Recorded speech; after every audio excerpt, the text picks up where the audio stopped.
Pakistan versus India post match analysis part 2 में आपको welcome करते हैं। तो इस वीडियो में भी आप मुकम्मल एनालिसिस सुन पाएंगे। आप चाहें तो चंद सेकंड स्किप कर सकते हैं। तो यहाँ पर बात हो रही थी एशिया कप की, और एशिया कप में जिस तरह से अब आने वाले मैचेस में भी इंटरेस्ट बरकरार रहेगा।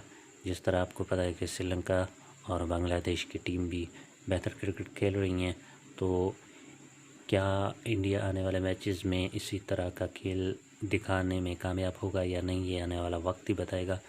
लेकिन उससे पहले पाकिस्तान को अब या किसी भी टीम को, ख़ास तौर पर श्रीलंका या पाकिस्तान में से किसी भी टीम को कम से कम 2 मैचेस तो लाजमी विन करने होंगे।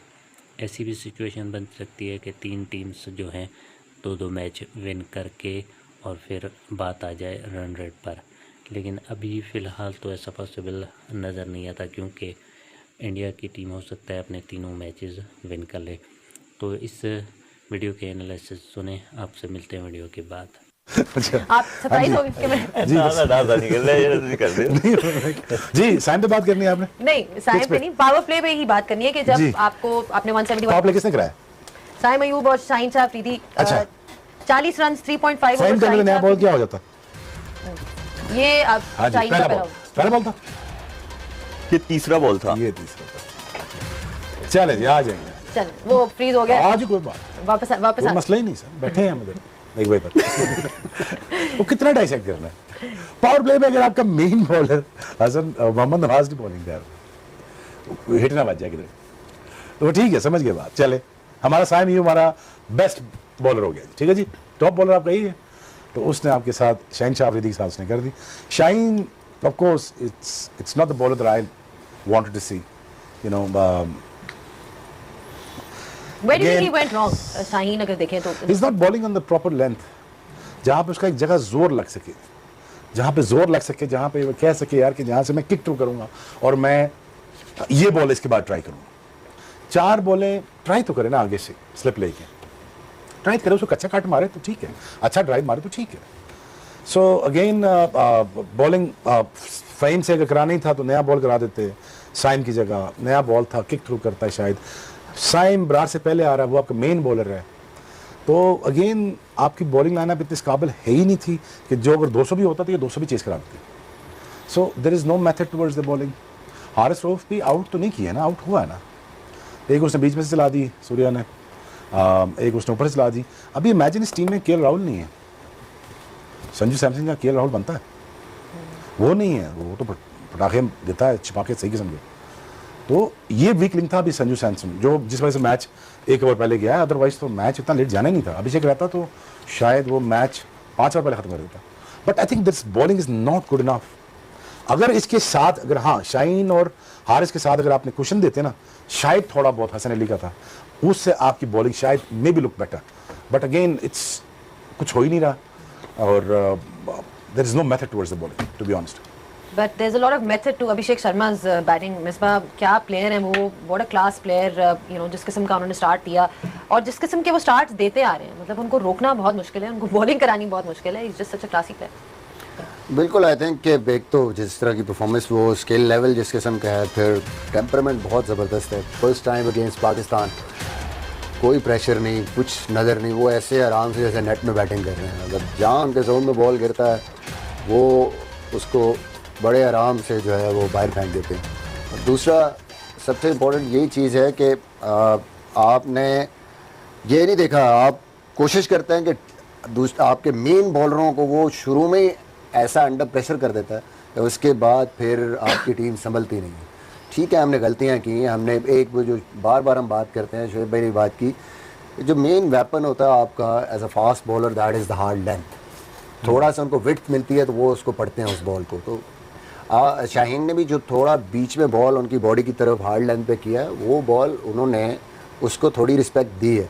लेकिन ज़रा सा बॉल पीछे गिरा है, मुंह में बाहर, वो इवन करीब वाले बॉल को भी थोड़ी सी जगह बना के इधर मार देते हैं। तो आप उस तरफ को बॉल करेंगे, मुझे समझ नहीं आई कि फ़हीम आया, फ़हीम अच्छी बॉलिंग कर रहे थे, फ़हीम मिड ऑफ ऊपर रख के उसको ओवर द विकेट बॉल कर रहा है क्रॉस, अब मैचअप की बात करते हैं, गेम प्लान की बात करते हैं, तो अभिषेक शर्मा को तो आपने क्रॉस ये वाला बॉल करना ही नहीं है जो ऑफ स्टंप के बाहर फिनिश करे इस एंगल पे, वो भी पुराना बॉल।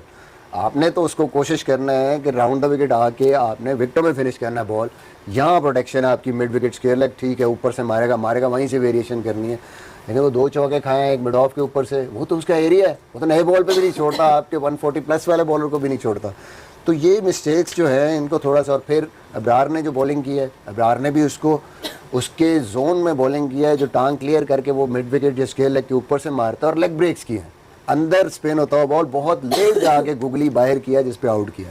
तो ये छोटी छोटी चीज़ें जो आप इतने टॉप क्लास बैट्समैन के अगेंस्ट जब करेंगे तो वो तो बिल्कुल क्लियर है, मेरे जोन में गेंद आएगा बाहर ही जाना है। सॉरी मेरी आवाज़ आप बताओ। शुभमन गिल देखें, वो तो मुझे ऐसे लग रहा था कि आज नॉट आउट जाएगा। फ़हीम का बॉल बहुत अच्छा हो गया उनको, लेकिन फुल कॉन्फिडेंस आपको नज़र आ रहा था कि मतलब कमांडिंग अपनी बारी खेल रहे हैं कि जहाँ उनको अटैक करना है वो अटैक कर रहे हैं, जहाँ पे क्रिकेटिंग शॉट्स खेलने हैं वहाँ पे वो क्रिकेटिंग शॉट्स खेल रहे हैं। और उनकी एक बहुत अच्छी क्वालिटी है, वो ये है कि एक ही साइड पे नहीं वो खेलते रहते, उनको पूरा 360 खेलना आता है, शॉट्स उनके बहुत स्ट्रॉन्ग हैं। और जैसे ही इन कंडीशन में 6 ओवर्स के बाद गेम चेंज होता है, उन्होंने स्ट्राइक रोटेशन शुरू कर दी। और अभिषेक शर्मा का भी ये है कि फर्स्ट 6 ओवर्स में नहीं खाली उनको खेलना आता, उनको 6 ओवर्स के बाद की बारी भी लेनी आती है। तो ये बड़ा ज़रूरी होता है कि जो आपके टॉप के 3 बैटर्स हैं उनको सिर्फ एक तरीके का खेलना नहीं आना चाहिए कि पहले 6 ओवर जो है वो हमारी रिस्पॉन्सिबिलिटी है, बस उसमें अच्छा कर दो and then we are done. नहीं, ऐसा नहीं है। जब आप उस फेज़ में से निकल जाते हैं उसके बाद का गेम भी दोनों को खेलना आता है कि स्ट्राइक रोटेशन भी आती है, बैट बॉल को गैप में चौका कैसे मारना है, अगर 6 रन वाला जो है छिक्का मारने वाला बॉल है तो उसे 6 रन भी बनाने। क्लैरिटी है, जब आपके पास इतनी क्लैरिटी हो एज अ बैटर तभी आप ऐसी इनिंग्स खेल सकते हैं, and they both have that clarity in them.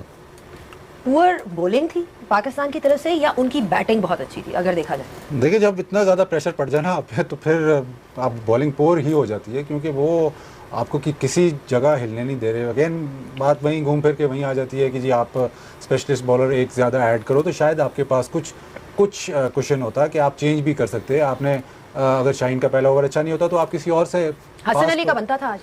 मैंने तो कल भी कहा था कि सलमान मिर्ज़ा का बनता था, लेफ्ट आर्मर जिसका बॉल स्किड करता है। नए बॉल से आपको प्रॉब्लम थी ना, वो कल से यही बात हो रही है कि पावर प्ले बहुत इंपॉर्टेंट है। पावर प्ले निकल गया तो गेम खत्म है। आज पावर प्ले मैंने गेम खत्म कर दी, बट जो एबिलिटी इसमें अभिषेक में मुझे नज़र आई है, शायद इन्होंने देखा हो ज़्यादा, लेकिन मुझे बहुत रेयर ऐसे होता है कि स्पिनर्स पे भी ना वो वेट करता है, बॉल का खड़ा रहता है, वो स्लो बॉल भी कर रहा है लेकिन वेट कर रहा है और फिर उसको आने देता है फिर मारता है। ऐसे बहुत कम प्लेयर्स होते हैं जो कि बिल्कुल वेट करके छक्का मारे, वो तो निकल के ज़्यादा फ्लाइट होती है तो आगे निकल के मारते हैं। तो ये स्पिनर्स पे बहुत ही डेंजरस है। और जो बैट फ्लो है ना इसका, बहुत पीछे आपको लेके जा रहा हूँ। डेविड गावर जैसा इसका डेविड गावर में अगर पावर होती ना तो वो ऐसे खेलता, जो बैट फ्लो है ना बिल्कुल उसका उसी तरह है।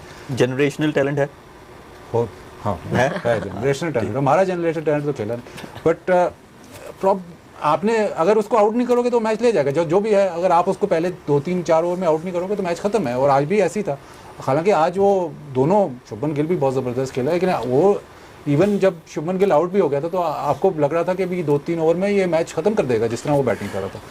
तो अगर आप अभी भी अगर आप ये सोच रहे हो कि अच्छी टीमों के खिलाफ, अभी भी आप सोच रहे हो कि अच्छी टीमों के खिलाफ 8 मिलजुल के 8 तक बैटिंग कर लेंगे और ऑलराउंडर से हम मैच जीतेंगे, तो मुश्किल है, बहुत मुश्किल है। और भी बैटिंग पिच पे एक चीज़ है, शाहीन की बॉल पे उसने एक पुल शॉट खेला था, नवाज के पास वो मेरा ख्याल है कैच गया था, नवाज और फ़खर के बीच में वो जो बॉल था, वो अगर हम देख सकें वो एक चीज़ पॉइंट आउट जो है ना की जा सकती है। बड़ा ज़रा डेप्थ वाला वो एनालिसिस है, बट बनते हैं अगर वो मिल जाता है। वो ढूंढ रहे हैं, वो अभी आपको दिखा देते हैं थोड़ी देर में। मैं उससे पहले थोड़ा सा बताता हूँ आपको। नवाज खड़ा था शॉर्ट मिड विकेट पे और मिड ऑन पे खड़ा था फ़खर। अब नवाज का भी ये वाला हाथ स्ट्रांग है, फ़खर का वो ये वाला देखें, ये देखें, दोनों के बीच में बॉल था। अब दोनों आपने लेफ्टी ऐसे खड़े किए हुए, उनको अपने वीक एरिया में जाना है दोनों को। यही अगर कोई राइट हैंडर खड़ा हुआ होता तो ये कैच भी हो सकता था, जो बिल्कुल बीच में गया। तो ये छोटी छोटी चीज़ें हैं, जब आप अच्छी टीम के अगेंस्ट खेलते हैं तो ये छोटी छोटी चीज़ें रेक्टिफाई करनी चाहिए और उनको फिक्स करना चाहिए। स्पेशली जो बैटर एक ऐसा हो कि वो आपके अगेंस्ट अगर 7 ओवर खेल जाएगा तो वो मैच को साइड पे कर देगा, ये उसका कैच था। और दूसरा मलिक, जो बात हम कर रहे हैं कि उसके अगेंस्ट हमारा जो गेम प्लान, कि यही एक जगह है जहाँ आप कोई थोड़ा सा उससे बच सकते हैं, क्योंकि थोड़ा इधर बॉल आता है तो वो लेंथ बॉल को ये भी अच्छी मारता है, वो एक्स्ट्रा कवर भी मार देता है, वो सीधा छिक्का, वो पॉइंट के ऊपर छिक्का, वो आप एक्यूरेसी चाहिए आपको, हार्ड लेंथ यहाँ पे शायद को बचत हो जाए आपकी। बैटिंग ऑर्डर से आप मुतमईन थे आज? Because we saw a couple of changes, जिस तरह फकर ने ओपन किया, फिर उसके बाद इंडिया के मुतमिन। हाँ, वो कह रहे हैं इंडियन लाइन आई थिंक बहुत अच्छी मूव थी, लेकिन शुक्र है कि मुतमिन है। फखर को ओपन कराना बहुत अच्छी मूव थी, सैम को 3 पे किया, लेकिन उसके बाद जब आप मोमेंटम एकदम आपको मिल गया, आपने 90 रन ऑलमोस्ट 9 ओवर आप जा रहे हैं, उसके बाद आपका काम नहीं, उसके बाद आपके पास हारिस है, उसके बाद आपके पास नवाज है, जिनको अगर आप सोच रहे हैं कि आप इस मोमेंटम को हमने कैरी ऑन करना है, बल्कि उसको हमने अब हम हमारा मसला क्या है कि हम पिछली पिचों पे मैच खेल रहे हैं, कि पिछली पिचों पे जैसे बीच में आके फंस रहे हैं जी, कि थोड़ा सा अब हम देख के खेल रहे हैं स्पिनरों, भाई नहीं, ये पिच डिफरेंट है, यहाँ स्पिनरों को दूर दूर से छक्के लग रहे हैं, तो आपने फौरन देखना है कि नहीं ठीक है, ये दोनों जो आपके थोड़ा सा संभल के खेले उनको नीचे ले जाए ना, पहले आपके पास उस मोमेंटम को कैरी करने के लिए जो बैट्समैन है उनको भेजें, हारिस को भेजें, हारिस नहीं है नवाज भेजें, फहीम, 3 बंदे उनमें से कोई एक भी कैरी ऑन कर जाएगा, नहीं कोई आउट होता है, 1-2 आउट हो जाता है, तो ये तो है ही ना आपके पास पीछे फिर पूरा खेलने के लिए। तो ये थोड़ा सा मुझे लगता है कि हम पिछली सिचुएशन को खेल रहे थे, उसकी वजह से हमारे साथ ऐसे हुआ है। 2 ओवर अभी हमें बहुत अच्छे मिल गए, शिवन दुबे को जो आखिरी ओवर उन्होंने कराया कि अच्छा कर रहे हैं तो उन्होंने करा दिया, हालांकि उनका मेन बॉलर हार्दिक पांड्या वो बहुत अच्छी बॉलिंग करता है, एंड का ओवर भी उसका देख लें, उसका 1 ओवर नहीं हुआ, और फिर आज दिन नहीं था, मेन बॉलर जो उनके मतलब आप देखें बुमराह जैसे बॉलर, वो 2 ओवर बड़े ज़बरदस्त लगे, फिर हमारा 170 हुआ, उनमें से कोई 1 ओवर भी हमें ना मिलता तो एक टाइम पे लग रहा था यार ये तो 160 भी नहीं। ये सिर्फ ये नहीं है, आपके 4 से 5 कैचेस ड्रॉप हुए हैं, 2 आपको फ्री हिट्स मिली हैं ऐसे पिच पे। वो चौका मारता था तो बॉलर की तरफ जाते थे, मतलब आपको लग रहा था कि क्योंकि इन्होंने कैच छोड़े हुए हैं, क्योंकि इनको पता है कि मैच अगर हम ये मैच 19-20 होता है तो हमारे पे ही आएगा। अभी तो अभिषेक ने तो पहले ओवर में ही कैच छोड़ दिया ना साहिबजादा का, तो वो तो और बीच में अगर सलमान अली आगा खुद आता है नंबर 6 पे, जहाँ पे अभी हारिस की बैटिंग नहीं आती, तो वो आपका जो टैक्टिक जो आपने हमें एक्सप्लेन किया हुआ है वो फिर गलत है। सलमान अली आगा की कहाँ बैटिंग नंबर देखा जाए तो वो कहाँ पे, अब obviously he is your captain and you know वो हमने पीएसएल में उनको 3 पे देखा हुआ है खेलते हुए, तो इस टीम में तो वो 3 पे कैसे खेलेंगे विद सो मेनी ऑप्शंस? एक इसमें बात मैं ऐड करूं, जब वेस्ट इंडीज T20 क्रिकेट में सबसे आगे थी तो सैमी रामदीन को खिलाता था, लेकिन रामदीन की बैटिंग नहीं आती थी। रामदीन खेलता था एज कीपर, लेकिन उसकी बैटिंग नहीं आती थी, वो सिर्फ एज कीपर खेलता था। तो आप ये देखते थे कि हाँ जी कीपर खिलाया, लेकिन उसकी बैटिंग की हमारी यूटिलिटी नहीं है। सलमान अली आगा ने बहुत सारे मैचेस में अपने आप को डिमोट किया है, बहुत सारे मैचेस में जहाँ पे आपको पावर हिटिंग चाहिए उधर डिमोट किया है। आज वही टाइम था कि सलमान अली आगा नीचे थोड़ा सा और आ जाता था। सलमान अली आगा जब ऊपर से आउट हो जाए या स्पिनर थोड़ा फंसाए, स्पिनर्स को अच्छा खेलता है, स्पिनर फंसाया हुआ, तो तब उसकी यूटिलिटी बनती है। आज इस नंबर पे वो आया, या ना भी आते तो ठीक था, बिकॉज़ आपके पास इतने ऑप्शन हैं। आज इस नंबर पे आने का बज़ाहिर मुझे तो नहीं लगता कि कोई ज़्यादा फ़ायदा था। देखिए सलमान अली आगा जैसे आपने कहा 3 नंबर वो खेल रहे थे, जब वो टीम के कैप्टन बने तो 3 नंबर ही वो खेल रहे थे, वो नंबर फिर भी ठीक था उनके लिए। क्योंकि मैं इसलिए कह रहा हूँ कि आप देखें कि दुनिया में जितनी टीम्स हैं, इवन जो एसोसिएट्स हैं टीम्स, उनके पास भी मिडिल ओवर में मिस्ट्री स्पिनर्स हैं, और सलमान अली आगा को हाथ बिल्कुल नहीं चेक हो रहा किसी भी मिस्ट्री स्पिनर का। और ये T20 की डिमांड है जो कंसर्निंग पॉइंट है, क्योंकि वो प्लांटेड लेग से खेल रहे हैं फ्रंट फुट से, और उनको हाथ नहीं चेक हो रहा। इसका मतलब है उनको नहीं पता बॉल अंदर आएगा या बाहर निकलेगा। और मिस्ट्री स्पिनर्स जैसे मैंने कहा एसोसिएट जो टीम्स हैं उनके पास भी हैं, क्योंकि डिमांड है T20 की, वो ज़्यादा कंसर्निंग है। और वो अपने आप को, जैसे बाजिद ने भी कहा कि उन्होंने डिमोट किया है, चलो आज तो किया, ज़रूरत ऐसी बन गई, लेफ्टी राइटी के उसमें आ रहे थे, लेकिन वो स्ट्रगल कर रहा है। या तो उसको वापस उस नंबर पे जाना पड़ेगा अगर उन्होंने ये फॉर्मेट खेलना है और एज अ कैप्टन खेलना है, और अगर नहीं तो फिर उनको अपनी ये वाली चीज़ को फिक्स करना पड़ेगा। उनसे हाथ बिल्कुल नहीं चेक हो रहा। 4-5 नंबर वो बहुत स्ट्रगल करेंगे, और वो कर भी रहे हैं, इसी वजह से कर रहे हैं, उनको हाथ नहीं चेक हो रहा। इस पर आपकी भी यही राय है कि उनको या तो ऊपर आना चाहिए या फिर बाकियों को चांस दें? जिस तरह आज हमने एक मैच सिचुएशन देखी थी कि एक आपके अच्छे पावर प्ले पे रन्स बन चुके हुए थे, आप 200 भी कर सकते थे मोमेंटम अगर आप कैरी ऑन करते, देखिए अकॉर्डिंग टू द सिचुएशन आपको खेलना पड़ेगा, या अगर आप नंबर नीचे लेके आ रहे हैं तो फिर आपने उस मोमेंटम को आपने बड़ी जल्दी देखना है कि गेम किस तरफ जा रही है। आप, मैं बार बार कह रहा हूँ कि हम लोग प्रीवियस गेम खेल रहे होते हैं, प्रीवियस पिच पे खेल रहे होते हैं, आपको उस टाइम देखना है कि भाई ये कौन सी पिच है जहाँ पे उनके मिस्ट्री स्पिनर हैं जिनको जो हम खेल नहीं पाते, आज उनको हर ओवर में आराम से छक्के लग रहे हैं। तो ये डिफरेंट सिनेरियो है, इस हमें या तो उस मोमेंटम को लेके चलना है या आउट होना है, सिंपली। तो ये उनको देखना है और आपको प्रूव करना है। अगर आप ऐसे करते रहेंगे तो आपके लिए मुश्किल है, टीम के लिए मुश्किल है। आप यहाँ से आइडिया लगा लें कि इतना अच्छा पिच था कि कुलदीप यादव को बगैर फीट यूज़ किए क्रीज में से छक्का लग रहा था सामने, तो आप यहाँ से अंदाज़ा लगा लेंगे कितना अच्छा पिच था। Is he the best choice for captaincy in the country right now, leadership wise अगर देखा जाए, because we are all talking about this, because we are talking about his position, right? आप ये बात यहाँ पे हो रही है कि वो कहाँ पे खेलते हैं, उनकी क्या वो है, तो obviously ये सवाल तो फिर आएगा ना कि how are we seeing him। चले वाजद आप So, मुझे जो लगता है ना कि हसन का एक तरीक़ेकार है जिस तरह उसने टीम चलानी है, Salman Ali Agha is very receptive to that, लेकिन अगर वो उस किस्म की आपने टीम चलानी है then you have to be very very flexible. तो ये इस नंबर पे फिर बनता नहीं है, फिर आप फ़हीम अशरफ को ऊपर भेजें या इवन नवाज़ भी ऊपर जा सकता है। हुसैन तलत का उस टाइम भी आपको, जैसे मिसबा ने भी कहा कि मोमेंटम आपने कैरी किया, आपने हसन नवाज़ को तो खिलाया नहीं, बट वहाँ पे जब 10 ओवर के बाद आपको पता चल गया कि यार पिच बहुत अच्छा है, स्कोर हमें मैच के बाद, मैच से पहले हमें यही सुनने को मिलता है ना 20 ओवर पार, तो फिर आप पार कैसे डिसाइड करते हो? पार, मैंने इनसे एक सवाल भी पूछा, मैं पार कौन डिसाइड करता है कि जी जो बैटर्स अंदर डिसाइड कर लें। जब बैटर्स ने 10 ओवर में 90 लगा दिया तो पार, तो फिर पार स्कोर तो ऊपर चला गया ना।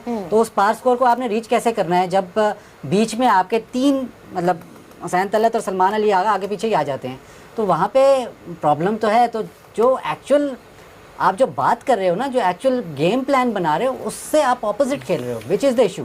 या तो आप ऐसी बात ही ना करो कि नहीं जी हमने कंजर्वेटिवली खेलना है, हम 170 पे मैच जीतेंगे, अच्छा हम 160 पे मैच जीतेंगे, फिर हम बॉलिंग पूरी खिलाएंगे, हमारी बॉलिंग हमें मैच जिताएगी। आपने वो भी नहीं करना, आपने ऑलराउंडर्स खिलाने, फेयरलेस क्रिकेट खेलनी है, हम 20 ओवर पार करेंगे तो हम मैच जीतेंगे, और ऑलराउंडर्स जो बॉलिंग करेंगे। तो जब आपने 20 ओवर पार करना है तो फिर जब वो सिचुएशन आ जाती है कि नहीं आप तो बाउंड्रीज़ की ज़रूरत है, या आप वो प्लेयर्स जाएँ जो कि स्कोर बोर्ड को मूव ऑन करें, आप वहाँ पे फिर दोबारा अपने वो प्लेयर्स भेज देते हो जो कि आपको 20 for 3 हो, तो वो प्लेयर जाने चाहिए बैटिंग करने। देखिए आपने सवाल किया कि आया is good enough to be a leader of T20 team. जो उनकी स्टेटमेंट्स हैं जो ओवरनाइट चेंज होती हैं about players, about the conditions, जब वो टॉस पे भी आके बोलते हैं, जो लीडर होता है ना, ठीक है बिगिनिंग में वो स्ट्रगलिंग हो या जहाँ पे हम खड़े हुए हैं इस वक्त क्रिकेट में, वी आर स्ट्रगलिंग, तो आप टाइम के साथ सीख जाते हैं। वो सीखा भी नहीं। या लीडरशिप की पर्सनालिटी बहुत स्ट्रांग होनी चाहिए, ठीक है, हमने देखा वो प्लेयर्स को आगे बैक करते हैं, बट वो सेम जो उनकी पर्सनालिटी है वो कैप्टनसी में भी चाहिए, जब उनकी डिसीजन मेकिंग है, जब आप फील्डिंग कर रहे हैं या जब आप बैटिंग कर रहे हैं। और दूसरा मुझे ये लगता है कि उनको डिसीजन मेकिंग में उनका स्ट्रॉन्ग वोट होना चाहिए जब आप कोई कॉम्बिनेशन सेलेक्ट कर रहे हैं। मुझे ये लगता है कि कोच की ज़्यादा इनपुट है, तो इस तरह हम कहीं नहीं पहुंचेंगे। ठीक है, आपने जो है रीबिल्डिंग प्रोसेस, आपने 2-3 आपके जो मेन प्लेयर्स थे आपने नहीं रखे हुए, तो आपने एक नई टीम को शेप दिया है, ठीक है, आपने नया कैप्टन बनाया हुआ है, लेकिन वो 2 से 3 महीने में कुछ इम्प्रूवमेंट नहीं नज़र आई। तो मेरे ख्याल में थोड़ा सा और असेस करना चाहिए, उसके बाद they should take a decision. Also, it's not like Mike Hesson is not empowered. He is empowered. He's got the authority to take calls, because often ये भी होता है कि हम सुनते हैं कि जी कोच के पास उतनी अथॉरिटी नहीं है या जो भी इस किस्म का, but with Hesson it's very clear that he is been given a free hand. यार बात ये है ना, is he a right choice? जो लाए हैं वो खुद राइट चॉइस है, जो आगे टैलेंट प्रोवाइड कर रहे हैं कोचेस की शक्ल में, क्या वो राइट चॉइस है? क्या आपका कैप्टन इंस्पायरिंग नहीं होना चाहिए? क्या वसीम अकरम इंस्पायरिंग नहीं था? क्या इंजमाम इंस्पायरिंग नहीं था? वका यूनुस इंस्पायरिंग नहीं था? जावेद भाई इंस्पायरिंग नहीं थे? इमरान खान इंस्पायरिंग नहीं था? लीडर वो होता है जो इंस्पायर करता है अपनी टैलेंट से, डिसीजन से नहीं। वो डिसीजन उसका ये होता है कि मैं ले लेता हूँ, तुम बैठ जाओ। 1 डाउन में खेल गया था ना, 92 का वर्ल्ड कप खेल गया ना, 1 डाउन से बैटर खेल गया ना, पता है स्ट्राइक रेट स्लो खेल रहे हैं, जाके मैं एक्सेलरेट करता हूँ, खेल गया इमरान भाई, मैच जिता गया। नीचे से वसीम भाई आगे तड़का लगा के निकल गया, एनजी भाई लगा गया। लीडर जब आपके इंस्पायरिंग ना हो और वो कोच के आगे बेबी बन के बैठा हो, तो फिर उसका यही होना ना, जो तो क्या बस वही ठीक है, तो बस ठीक है। फिर पहले ये बताओ कि किस इतनी सेंसलेस सिलेक्शन कैसे कर सकते हो? उसके पहले मैं ये जवाब दो, पहले मुझे ये जस्टिफाई करो, तुम as a captain what you produced. Are you inspiring captain? No, you're not. खुली बात करो ना, खुली बात करो। अच्छा अब बात आ गई इस जैसे बंदे पसंद क्यों आते हैं, ये सोचने की बात है। बात ये नहीं सोचने की कि तगड़ा आ गया तो फिर क्या होगा। तगड़ा सूटेबल नहीं है, तगड़ा डिमांड रखता है, तगड़ा फिर सिलेक्शन में डिमांड रखता है, तगड़ा फिर टीम बनाता है, तगड़ा चाहिए नहीं। बोर्ड को चाहिए ये सबमिसिव टाइप के बच्चे। आई एम नथिंग ये सलमान यागा, बट ठीक है। I mean what does he do, I mean anything inspiring for last 3-4 months up to 1 year. Why is he captain? But also Wajid, there is a leadership vacuum. देखा जाए तो अगर आप कहते हो ठीक है जी सलमान अली आगा is not वो up to the mark, then who what choices do you have? आपके सिस्टम में और क्या चॉइस है कि बना बनाया कैप्टन बैठा हो? The vacuum only in leadership. नहीं, of course इस वक्त तो हम उसी की बात कर रहे हैं ना। वो तो आपकी बात ठीक है, बहुत से इश्यूज हैं, ये भी उनमें से एक इशू है। ऐसे ही चलाना है निज़ाम ज़ैनब, इन्होंने ऐसे ही चलाना है, बात को समझ। उनको ये सूट करते हैं ये रल्लू कटे, ये ठीक है, बस उनको ऐसे ही चलाना हो। जब भी इसमें फिर निकाल उसको अगले 6-7 दिन निकाल के फिर एक नया कोच रख के लड़कों के ऊपर रख के अपनी मैनेजमेंट को बचा के फिर निकल जाएंगे साइड पे। यही है, पिछले 25 साल से यही होता है। उनको नहीं चाहिए अफरीदी रज़ाक, उनको नहीं चाहिए तगड़े प्लेयर उसी मतलब जैसे नहीं चाहिए। तो ये बात वैसे ही कहने वाली है। अब जिस स्ट्रक्चर पे काम नहीं करना, फर्स्ट क्लास से पैसे इंजेक्ट नहीं करने, एक अजीब सा टूर्नामेंट कराया, करोड़ों रुपया दे दिए, उसको एकदम अचानक ख़त्म कर दिया। अच्छा जी, एक बंदा आया अचानक उसने कहा छाड़ दे सारा कुछ, उन तरीका होगा, लो जी तू कर ला भाई। अच्छा वो यार एक भी सब्जी मंडी नहीं लगी जो तू अपनी रोज ला के बैठ जाना, तो कभी आ जाए बेचना, कभी आ जाए बेचना, तभी लाइक। और दूसरा इंडिया के लिए ये है, वो भाईजान आप तो हमारे साथ 10-12 साल 15 साल खेले ही नहीं, और आज भी आप 15-20 वनडे हमसे नीचे हैं। आप 90s में खेलते ना हमारे साथ, वसीम वकार पीक पे थे, 94 में मैं और जायद आ गए थे, अफरीदी आ गया था, अब्दुल रज़ाक आ गया था, अफरीदी आ गया था, सकलैन आ गया था, सारे आ गए थे। आप तो खेले ही नहीं। ये तो मल्टी टीम के साथ आप खेल के आप वो कर रहे हैं कि जी बहुत अच्छी टीम है, आप बहुत अच्छी टीम है, लेकिन हम अच्छे नहीं रहे। और हम अच्छे नहीं रहे, इसका मतलब है पाकिस्तान क्रिकेट नहीं दुनिया क्रिकेट सफ़र कर रही है। राइवलरी आज नहीं हो रही ना, तो नुकसान किसका है? तुम्हारे मीडिया का, हमारा नहीं। हम तो फिर कोई घरेलू कटा रख लेंगे, कप्तान रख लेंगे, हमने फिर रीबिल्डिंग शुरू कर देनी है 4 महीने बाद। हमारा कोई मसला नहीं है, हम तो ऐसे ही लगे रहेंगे। तुम्हारा मसला ये कि तुम्हें पाकिस्तान अच्छी पाकिस्तान टीम अब देखने को नहीं मिलेगी, बिकॉज हमारी मैनेजमेंट चाहती नहीं। रोज आगे ऑपरेशन करना शुरू कर देते हैं उसके ऊपर। They have no vision, they have no clarity when it comes to rebuilding the team. चलो everyone is disappointed obviously. No, it's not about disappointing, I'm telling you the truth. It's not about disappointment. I've been saying this for last many years, but it's not disappointment. अब ये भी नहीं है कि वो शुभमन गिल और अभिषेक को कोच किया युवराज सिंह ने, करता रहा, बीसीसीआई का हिस्सा ना भी हो। हमारा एक प्लेयर बता दो जो यार इस तरह जाकर बात की हो किसी के साथ, जैसे बंदा प्रोड्यूस किया हो, कह सके फॉर्मर प्लेयर्स में से कोई भी कह सकता है, इंक्लूडिंग माई सेल्फ, नन। अगला वो प्रोवाइड कर रहा है टैलेंट, इंजेक्ट कर रहा है कि स्टेट के 2 प्लेयर उन्होंने खड़े कर दिए। So but again having said that it's is not right, because तुम ठीक ही नहीं होना चाहते, तो फिर डिबेट किस चीज़ की, डाइसेक्ट क्या कर रही हो, क्या डाइसेक्शन करनी है? 4 तुम्हारे बीच में से ऐसे प्लेयर खेल रहे हैं जो समझ ही नहीं आ रहा कि उन्होंने करना क्या है। वो हारिस बैठा हुआ है, उसको आज पिच थी हारिस वाली, भेज दो। आज उसके लप्पे चल जाने थे इधर उधर से सारे चले, नहीं भेजा, दिमाग ही नहीं काम कर रहा ना। कप्तान वैसे ही बैठा चुंगम खा रहा है, तो दूसरा पीछे बैठा हुआ है अपना Mike Hesson. I mean, who is he? What is he? I don't know. Fine, एक सवाल करा मैं। Would you take this responsibility to fix Pakistan cricket if PCB will ask you? First of all, they will never ask me to do this job.